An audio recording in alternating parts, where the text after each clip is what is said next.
Del Evangelio según San Juan.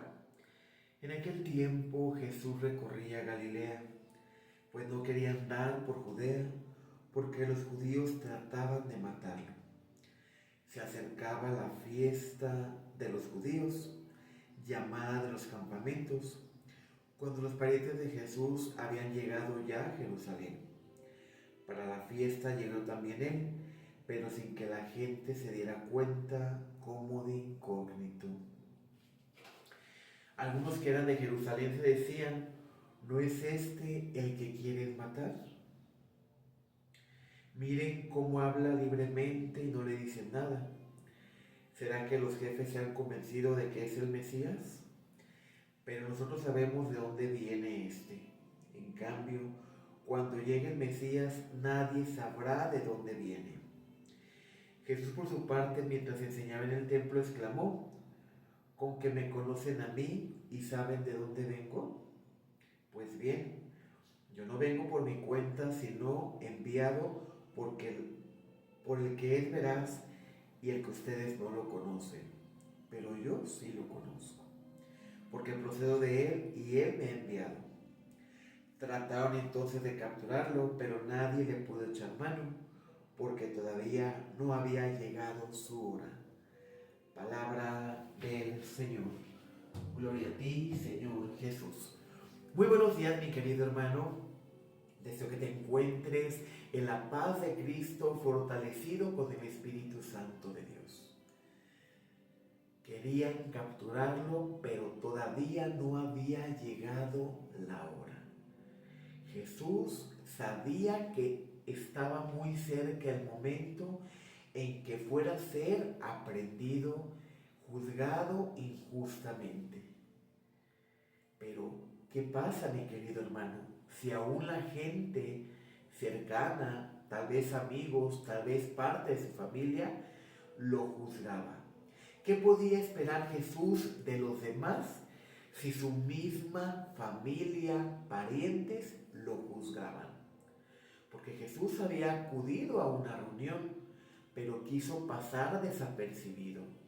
Sin embargo, no se hacían esperar las murmuraciones y cuchichar, algo muy común en nuestras realidades. ¿Cuántas veces también nosotros, lejos de querer conocer verdaderamente las situaciones de nuestros hermanos, y digo conocer porque muy a menudo se da que juzgamos por la apariencia? ¿Cuántas veces también nosotros no juzgamos a aquella madre soltera? ¿Cuántas veces no juzgamos a aquel hombre, a aquella mujer separada o divorciada? ¿Cuántas veces no juzgamos a aquel hermano, a aquella hermana que vive de una manera que para nosotros no es la correcta, pero que jamás nos hemos detenido a pensar qué es por lo que estará pasando este hermano o esta hermana? Y únicamente cuchichamos, hablamos en voz baja, criticamos, juzgamos, nos ponemos el traje de jueces. Hace unos días, o al menos unos meses, se acercaban a mí unas personas para compartirme que una vecina de ellos había atentado contra su vida y que incluso le habían hablado a un sacerdote para que los orientara qué podían hacer, porque ellos lo que se les ocurrió fue rezar el rosario, y el sacerdote, de manera liberada, les dice: no le recen, esa persona ya está condenada. Qué fácil condenamos a los demás. Qué fácil nos ponemos el traje de Dios y decimos: tú sí entras, tú no entras. Tú te salvas, tú te condenas. Qué fácil. Y mi respuesta a estos hermanos fue: tenemos que orar e interceder por este hermano. Porque tú y yo no sabemos lo que estaba pasando por su mente.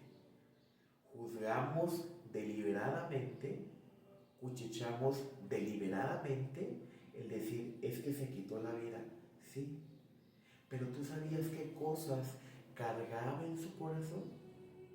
¿Tú sabías qué cosas cargaba en su mente? Y en ocasiones debemos de apoyarnos también de la ciencia.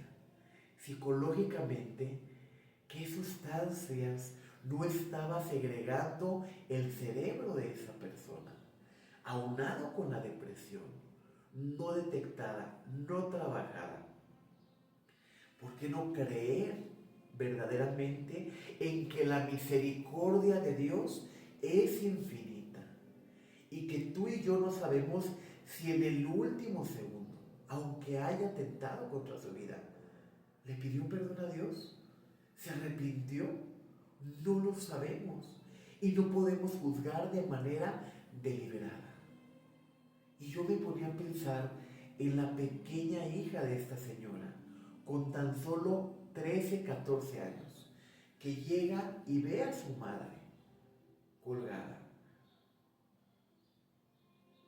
Y todavía como sociedad, como católicos creyentes, como cristianos, ¿y por qué digo entre comillas? Porque lejos de darle consuelo a la familia de estas personas que han decidido quitarse la vida, les cargamos más. Les sembramos en su mente, en su corazón, que esa persona ya no tiene salvación, que esa persona está condenada, que esa persona está lejos de la misericordia de Dios. Y la realidad es que tú y yo no sabemos qué pasa en esa dimensión. No sabemos qué pasa cuando ella tenga el encuentro con Dios. Esto mismo le pasaba a Jesús.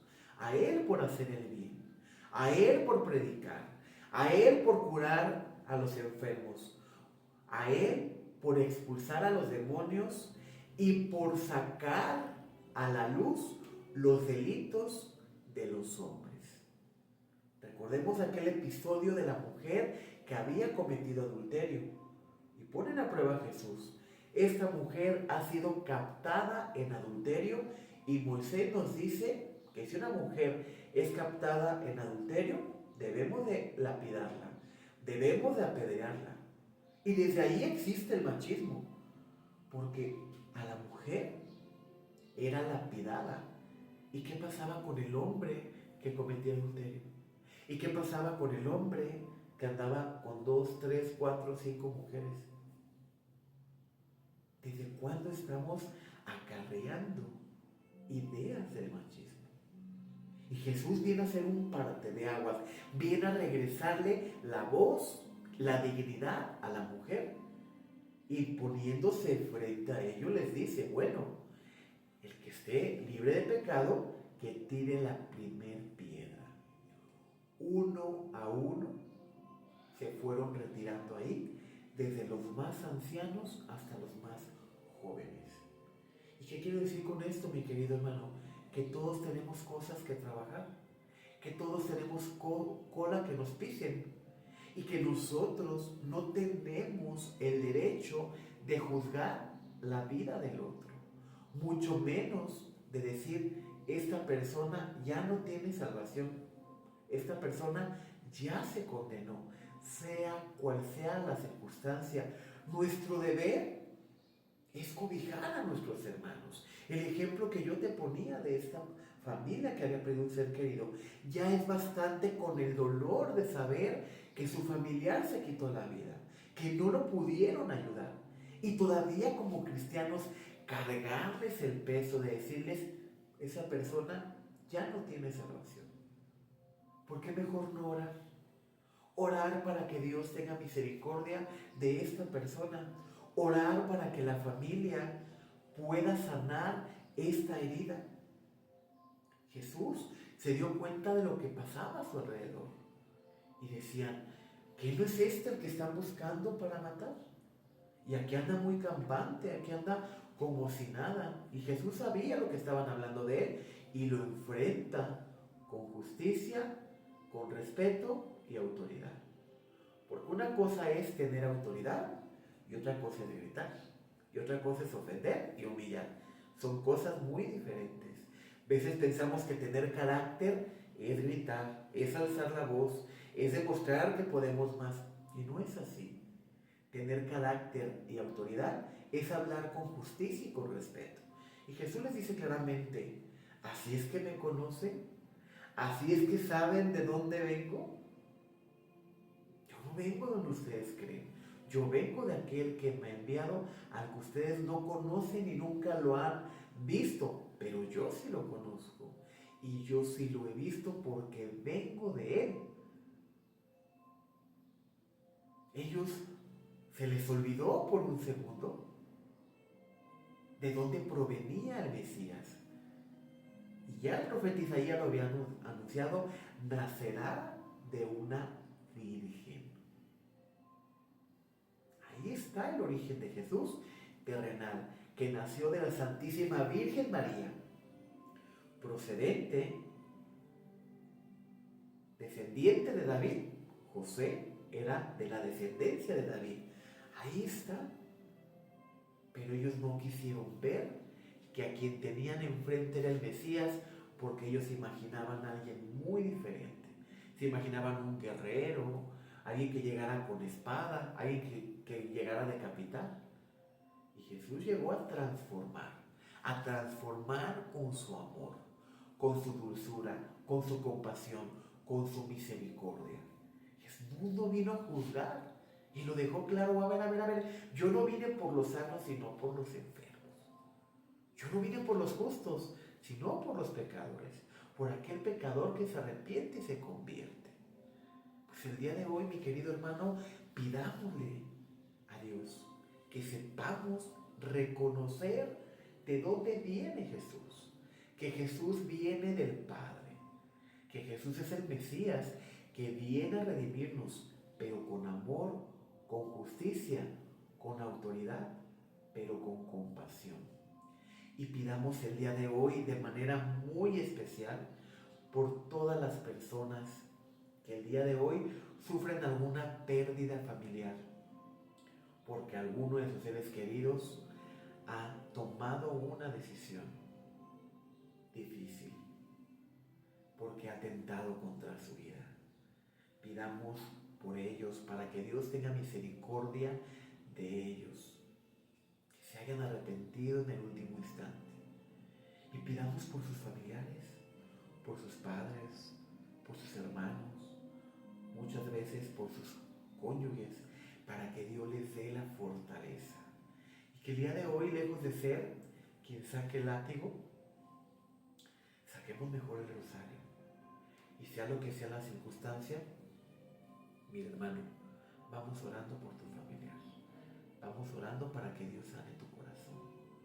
Lejos de cargarles más en los hombros lo que están padeciendo, seamos ese bálsamo que viene a darles esperanza, fe, y seamos esa luz en el camino. Y que la paz de Cristo esté contigo, con tu familia. Paz y bien en tu corazón.